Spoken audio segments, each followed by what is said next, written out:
Hey folks, it's Marvin Cash, the host of The Articulate Fly. On this episode, I'm joined by Linda Leary, the driving force behind FisheWear. Linda shares her fly fishing journey, and we take a deep dive into all things FisheWear. I think you're really going to enjoy this one. But before we get to the interview, just a couple of housekeeping items. If you like the podcast, please tell a friend, and please subscribe and leave us a rating and review in the podcatcher of your choice. It really helps us out. And in case you missed it, the EPA recently issued a new 404C proposed determination with respect to Bristol Bay. The proposed determination would restrict or prohibit the use of certain Bristol Bay watersheds as disposal sites for the discharge of dredged or fill material related to the proposed pebble mine. The EPA will accept public comments through September 6th. If you'd like to support this important step towards permanently protecting Bristol Bay, please visit the Take Action link in the show notes. Now, on to our interview. Well, Linda, welcome to The Articulate Fly. Thank you. Thanks for having us on today. Yeah, I'm looking forward to our conversation. I'm sorry it took us so long to get our calendars synced up. Oh, no worries. Summertime. Yeah, absolutely. And, so we have a tradition on The Articulate Fly. We like to ask all of our guests to share their earliest fishing memory. So probably one of the earliest fishing memories was with my dad. A couple of them. One was out on this rock pier, and my sister and I, he was fin cast fishing, I think, at the time. And somehow my sister threw his worms in the lake, and, that didn't go well. But then we progressed as I got a little older. He'd take me out on the boat, and the evenings after work, he'd go out and fish with my uncle and his boat, and then be side by side fly casting and fishing for brook trout on the lake. And it was just so beautiful. It was like the sun was setting, the mosquitoes were out, and the bats were flying around, and they were casting and just talking to each other, but very quietly. And it was just really, really a pretty memory. So, and then then eventually I'd get to fish with him, and he'd teach me to cast. It was fun. It was awesome. Yeah, very, very neat. And I can imagine when you say that, it makes me think about fishing gray ghosts and winged wet fly patterns for trout in lakes. Yes. And then just little flies. He had this real little dry fly suit he was using out on the lake. And he had his favorite patterns that he liked. And I'll have to look up what they were. I can't remember some of them, but they were beautiful. Yeah. Parachute Adams, I think. Yeah. Yeah. And I think about all those Carrie Stevens streamers, pretty awesome. Mm-hmm. And so, obviously, it's been a while. And so who are some of the folks that have, mentored you on your fly fishing journey, and what they teach you? Well, I would say aside from my dad, I would say that, all the guys that you fish with over the years, when, we could take clients to lodges a lot here in Alaska fishing, and every guide you go out with, you learn something new. And whether it's the style of casting for the different weather patterns, whether it's windy or, you're in a tight spot and there's not a lot of room around you. Every one of them teaches you something new and different. And so I'm always just try to be a student of the different styles of guides and what they want to teach you, and try to remember it and just practice it and just continue to get better. And you're always learning. It's not like you're going to figure it all out the first time you're out. So, yeah, I don't think you ever figure it all out. Yeah. Or whether it's fishing Western Alaska or you're out fishing for tarpon down in the Keys, these guys are really good guys. It's just great. They're good teachers. Yeah, very, very neat. And, it's kind of interesting because I guess we probably met a couple of years ago at I think maybe it was at IFTD, but was really curious. I really find your brand interesting, and, I was kind of curious, what made you want to start FisheWear? So it actually started, I was in the trucking industry for many years, and had some clients out fishing, and it was probably a slow day. And I remember on the river, we had a female guide, this good friend of ours, Kate Taylor, and Kate and I were just chatting about, we're always thinking about how you would like things to be different or better. brainstorming, her with other female clients. And it really kind of came out of conversations on the river and things that we would like to have that you could go right from the river to dinner, or that would be a slight tweak on what's out in the market now that would be fun for women, still technical, and have a function for fishing and for fly fishing, and yet have a bit of a twist of art on it, color, and make it a little bit more feminine, but not too girly. Yeah, got it. And, it's interesting too, because you mentioned your career in trucking, and, I know your previous business experience had been with much larger companies. I think I remember doing research for this interview that at one time your trucking company had 700 employees. And I was kind of curious what it was like to go from that experience to running your own startup. Startups are a lot of work. I was telling somebody, it's way easier to have 700 employees than to have, 7 or 8, because you have other people to help you, right? And it's a bigger operation. But you can really get in with a smaller operation like this, and you're involved in every aspect of it. And you can really get a feel for it and mold it to be the way that you want it to be, and have more hands-on, which my employees may say is good or bad, but no, I'm with you. It is good. Yeah. But yeah, no, I think, bigger has, may sound more challenging, and it is definitely. Everything's more zeros. But sometimes it's a little easier.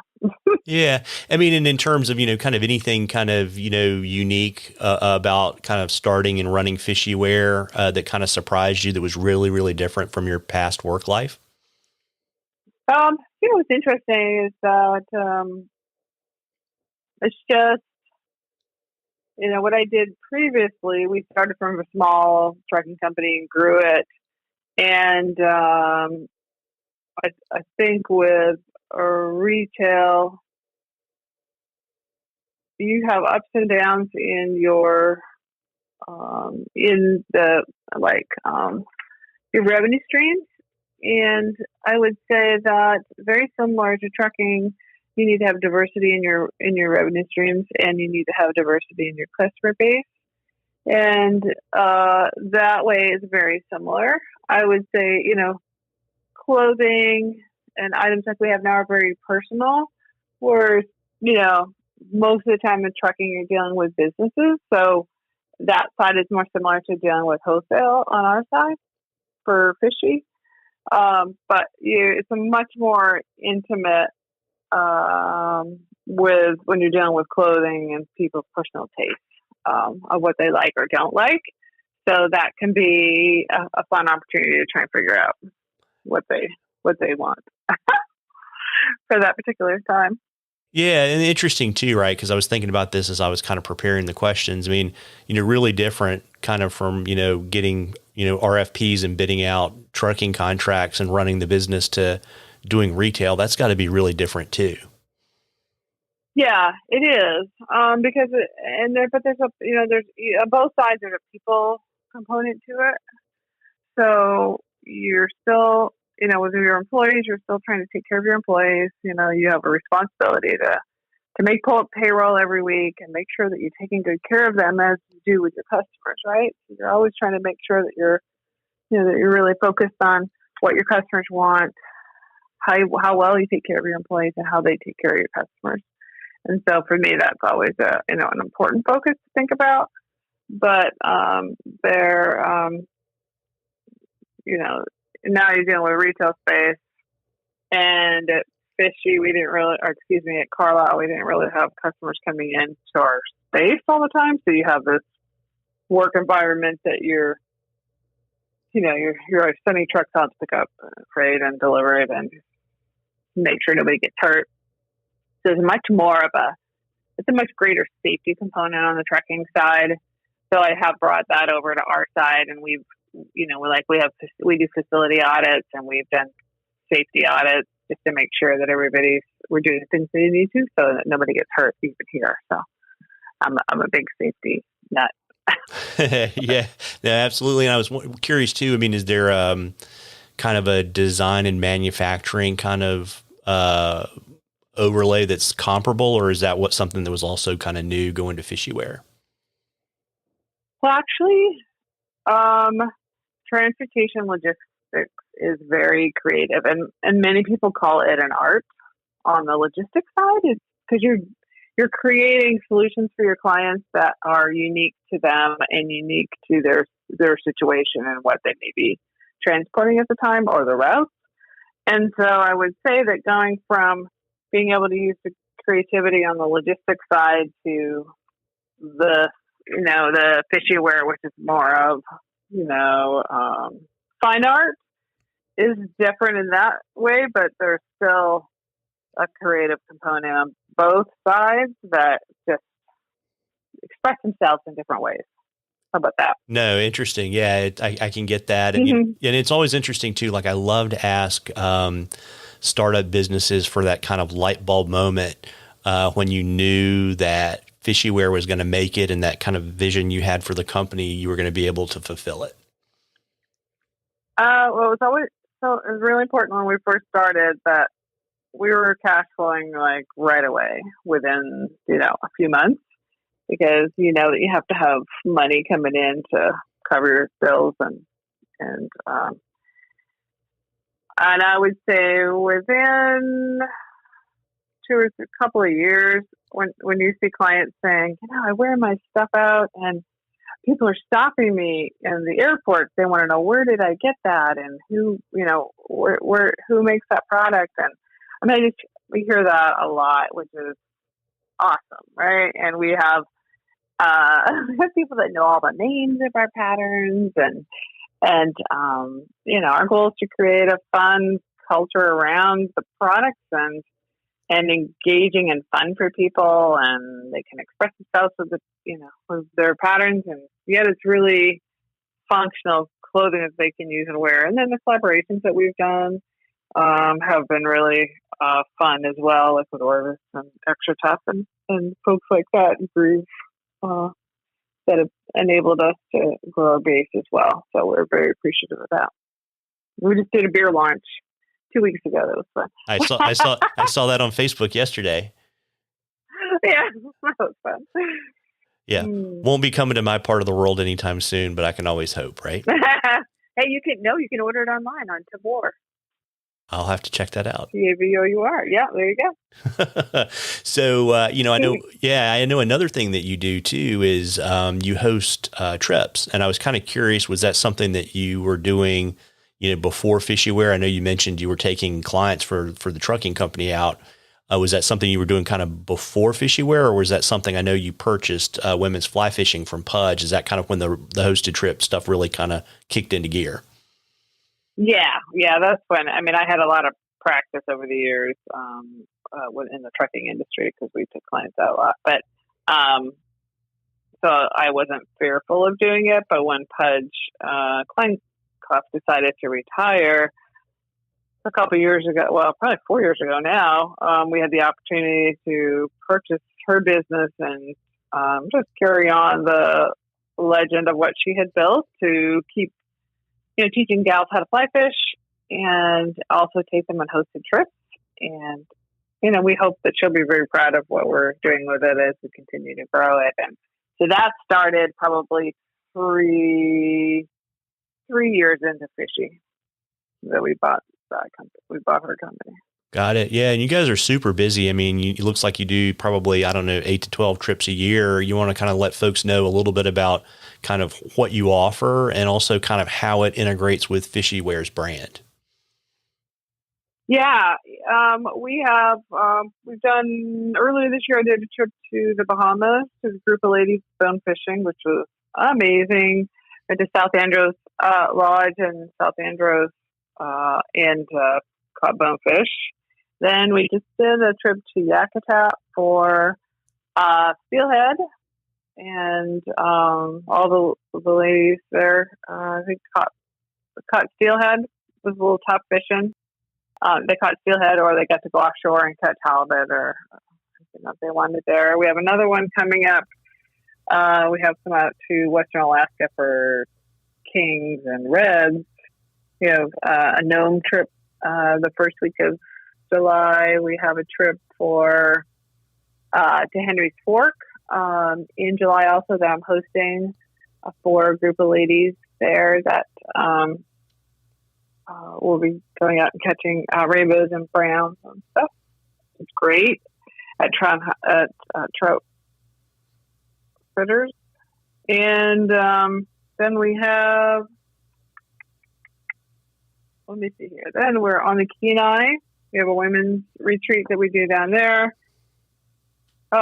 Fishing for silvers and rainbows, and also maybe some silvers if they're in, or pinks. And then I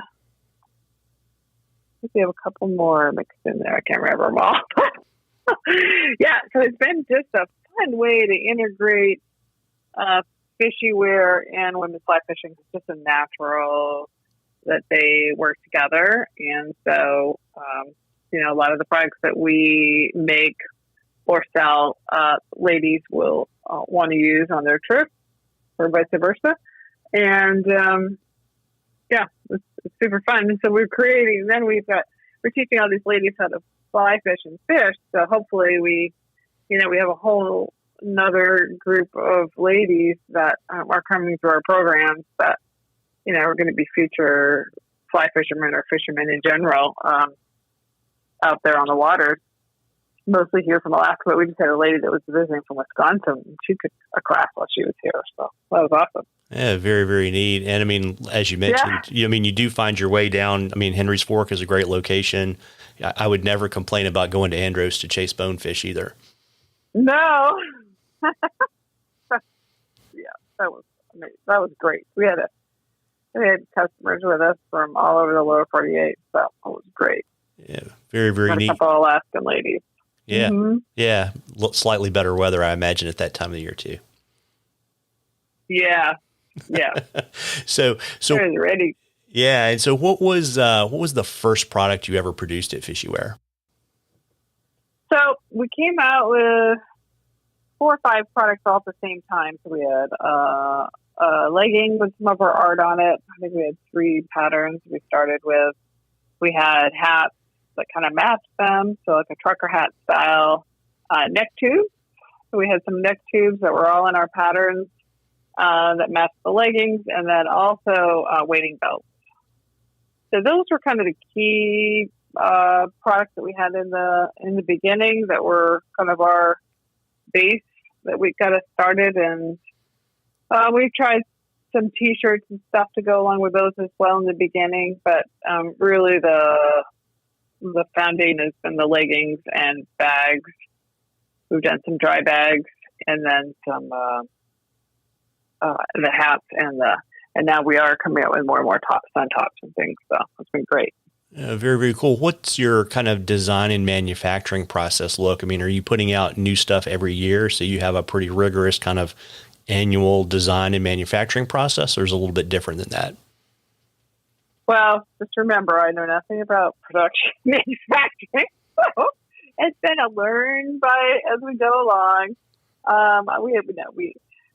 We have a team of people that are helping us design and come out with products.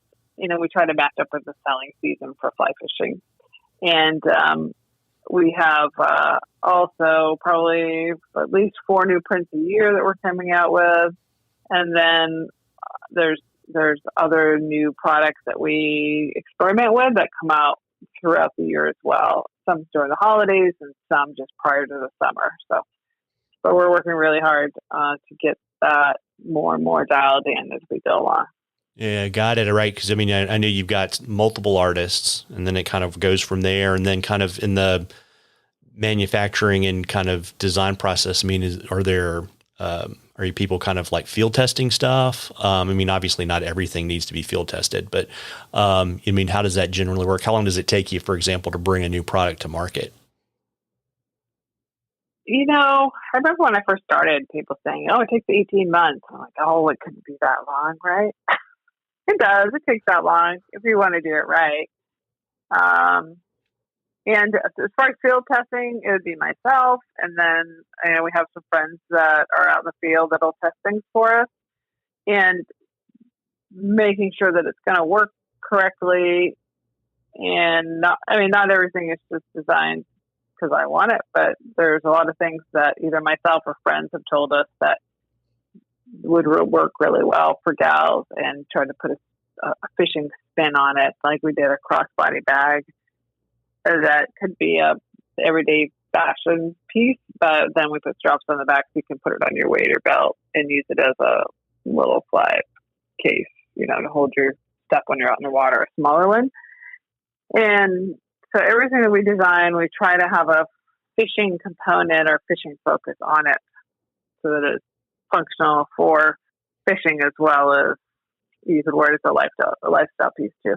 Yeah, it's interesting because I was going to ask you that because that always seems to kind of be, particularly, I guess, with apparel, the deal with the devil, right? Are you making gear or are you making lifestyle stuff?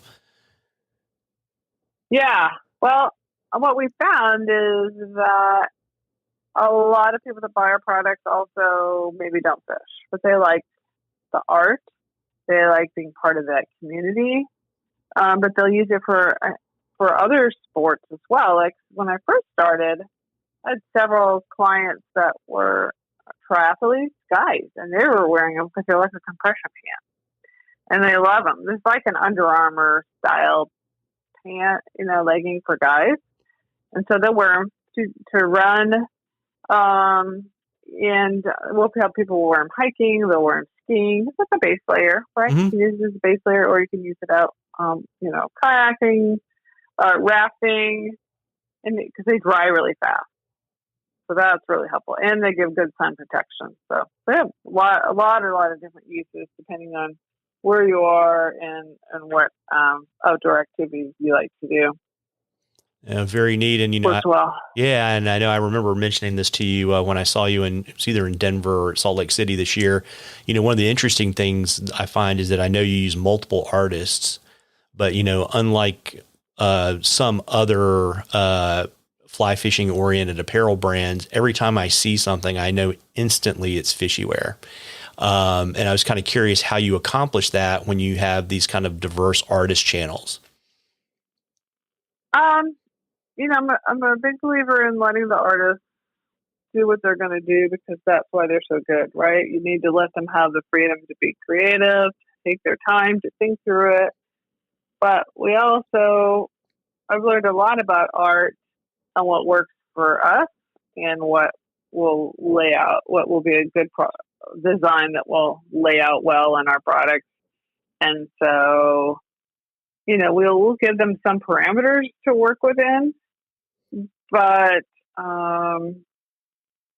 I really like to leave it up to the individual artists to be able to express themselves through color and through pattern, and then we kind of take it from there and lay it out in a way that works for us. Got it. Does that make sense? Yeah, it does. Mm-hmm. I mean, so the artist basically gives you the design, but you may go to, like, for lack of a better word, kind of like a graphic design team to implement that for products. Yeah. And we have graphic designers that work for us that will do layouts and, but we'll use components of the art that the artists have created. And we have some fun stuff coming out this summer that may or may not have a fun and funky kind of 60s, 70s vibe to it. So. Oh, very cool. Yeah, no, that makes a lot of sense. I can remember having a similar conversation with Derek DeYoung about it, about kind of how the art finds its way, to everything, right? I mean, he's got oar wraps and glasses and kind of how that process works. And super interesting, right? So you started with 4 products, and I know, you've expanded a bit. How has FisheWear kind of grown over the years? We've been able to grow, region by region. We've hired reps that handle calling on a lot of the fly shops for us, which has been great, and outdoor stores, and then just continuing to push our online growth and those channels to try and reach And then we try to create fish that will expand us into other regions of the country as well and attract new markets for us. And then product-wise, we try to stay semi-focused and not too far out, but once in a while I do stray and maybe create something that I may or may not have anything to do with fishing, but it's just fun. So. Yeah. Got it. Yeah. And I know you collaborate with other brands, like, for example, Orvis is probably the one that I can think of most easily, but I mean, I know there are others. Is that part of kind of what that collaboration experience allows you to do, which is to kind of get into products that it's not worth it for you to design and market and inventory yourself, but are useful in the market and support your brand? Yes, absolutely. And hopefully it's really a good relationship for them as well. And it's creating products that we probably wouldn't make ourselves, so we're not at that point, and allows us to focus on the things that people know us for, and continue to grow in those areas. So, yeah. And, we have a couple others that may come out next year that'll be kind of a fun collabs that we'll be able to announce next spring. So keep an eye out for those. Yeah, absolutely. Maybe I'll see him on the just show circuit before. So you work with Orvis, and I know you've got some great sling bags with them, right? And we just talked about your beer collaboration, which we can now order in the lower 48. And I know you've got a kind of a boating boot collaboration. What are some of the other ones that you have? Well, that's really the main ones right now are XTRATUF and Orvis. We also have collaborated in the past with Groove Rings, and then they've been making watch bands for us, the Apple watch bands. And they're actually another Alaska. Well, the gentleman that started it, Peter, originally from Alaska also. And so that's been fun to be able to collaborate with him and do that. We also we've collaborated with Arabella Rods with April Archer, and we create some custom rods with her where we put our art on them. And that's been really, really fun. Those have been the major ones that we've done. And then, of course, our beer launches with Anchorage Brewing, with Gabe over there. It's just been such a gift working with those guys. And just he is truly an artist, making beer and a beautiful space to celebrate it in. So that's been really fun. Yeah, very neat. And, we were talking before we started recording about, it's really, at least from my perspective, it's unusual for kind of a niche apparel brand to have its own retail store, and you have your own retail store. So kind of how did that come about? And, why do you have a retail store when, so many of your, I guess, competitors, probably not a good word, but, other typical niche apparel makers generally don't? Well, that's interesting because I guess I didn't know I shouldn't. That's probably why it happened. I guess I didn't realize it. And we're actually not in prime retail space, so we're in more like a warehouse space, which is my kind of goes back to my background. And we knew we needed offices, and it happened to have warehouse space because we needed to store product. And we're like, well, why don't we just set up a store while we're here, a showroom, because we have a lot of clients here in Alaska that want to come here and see, buy product and pick it up. And then we get a lot of tourism here in Alaska now that pre-COVID and it's picking up now post-COVID. So it's a destination for them to come in and see our products. They've been following us online, and we had this wonderful young couple come in last summer.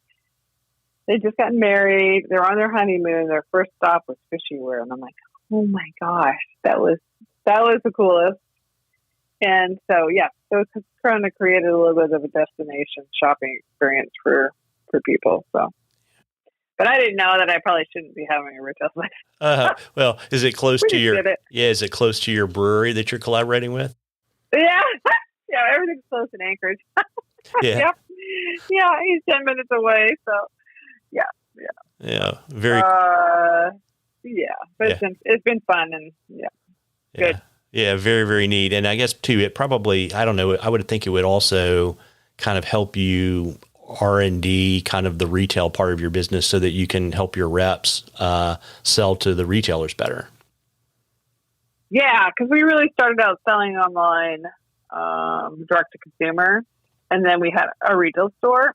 And then we started doing wholesale because we had a lot of wholesalers reaching out to us saying, "Hey, we want to sell your product." So that kind of happened after we had everything else set up.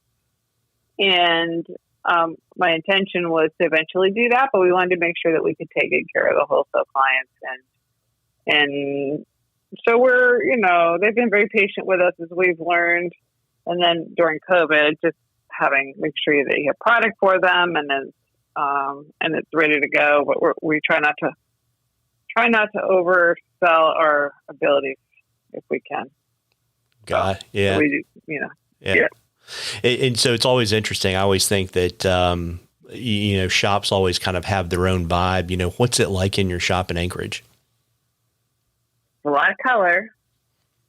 It's a very industrial, feel. So because it's a warehouse space, we have a lot of, in my background being trucking, we have pallets. We have pallets on our wall that we hang products off. So then we have a lot of piping. We have big posters of our photo shoots and big banners hanging up and lots of color in here. And it's fun to have customers come in that have never been here and they just stop and look around, and they have to take it in for a moment because it's a little overwhelming, I think, because there is so much color. Yeah. And and art. And we set up a Instagram wall so people come in, they can take photos, and just to make it a fun space. Yeah, and I guess the neat thing too, right, is you're selling not just FisheWear stuff. So you're selling Orvis waders, you've got rods, and so probably not all the way to a fly shop, but you've got a lot more than just FisheWear. Yeah. Thank you. Yes, we have Orvis waders. We have Corker boots. We have Orvis wading jackets, and then we have Cerebella rods. And then everything else pretty much is ours. We even my husband makes some spices for barbecuing, so we have those here. I just met these neat young guys at a trade show, and they sell these really cool, they call them it's like cleaning cloth, like a sanitary hand wipe. It's called Clean Freak, and they come in all these fun scents and this little black packaging, which I thought would be really cool to put out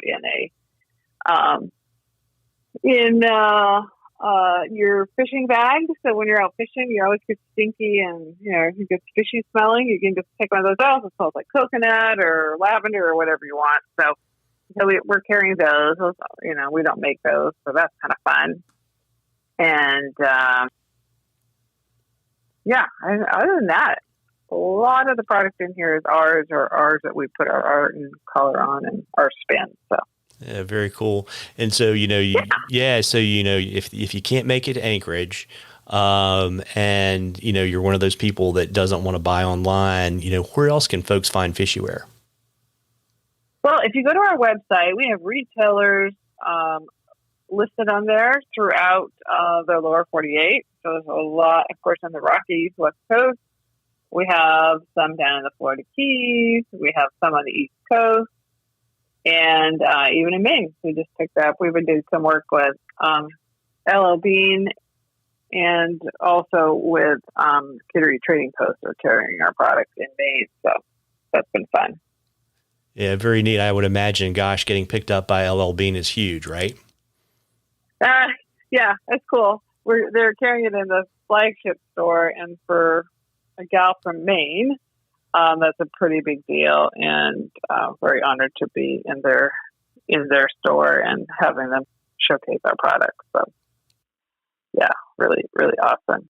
Did you create any kind of New England specific patterns for them for your clothing? No, they carry mostly our bags and neck suits and stuff, but we may or may not have something that's going to have a little bit of a spin coming out here in the next year for all my East Coast Maine friends. So. Oh, very cool. Yeah. Well, is there anything that I've left out, Linda, that you want to share with our listeners? No, I just, we really appreciate everybody's input and thoughts on new products. We do have something coming out that people will be able to use for the summer that's coming soon. And I forgot about for to and out for that, for enjoying the beach and for fishing. That I think people will really enjoy taking a look at that. So that should be out in June. And no, we just really appreciate everybody's support and thank them for all their help and their art and supporting us. And please keep giving us suggestions, because there's just lots to do and lots more to create for the gals. Yeah, very, very neat. And you go ahead. I was going to say, thank you to the guys that are out there buying products for other women in their lives, because they really want to go out fishing and enjoy it as much as they do. So we really appreciate that. Yeah, absolutely. And I would imagine folks can also, it's summertime and people are fishing, but it will get cold again. And you probably will make the consumer fly fishing show circuit again. Yes. Yep. We'll be back on the show. We'll be actually at ICAST in July in Orlando. And then again next year, we'll be out on the circuit again, and we'll be in Denver first quarter. Yeah. Well, it's a dry heat down in Orlando. Yeah. Yeah, right. Well, what's the best way for folks to follow your fishing adventures and everything that's going on at FisheWear? You can watch us, check out our website at FisheWear.com or Women's Fly Fishing. And then also we are on Instagram, Facebook, and we have a TikTok channel for FisheWear. And my team's been having a lot of fun making some fun, creative TikToks. So check them out, and you'll enjoy them as much as I do. And I always get the humor, but it's really fun. Yeah, it's funny, right? Kaz keeps asking me when I'm going to have a TikTok channel, and I was just like, I just don't have that kind of K-pop, Backstreet Boys kind of vibe going on with the Articulate Fly, but maybe I will one day. Oh, I love it, though. I love the creativity, and we have an amazing, amazing team. So super fun. Well, very neat. And I'll drop all those links in the show notes, Linda. And I really appreciate you taking time to chat with me. Oh, thank you. Thanks a lot. Appreciate it. Have a great summer. You too. Take care. Well, folks, I hope you enjoyed that as much as we enjoyed bringing it to you. Again, if you like the podcast, please tell a friend and subscribe and leave us a rating and review in the podcatcher of your choice. And don't forget to check out the Take Action link for Bristol Bay in the show notes. Tight lines, everybody.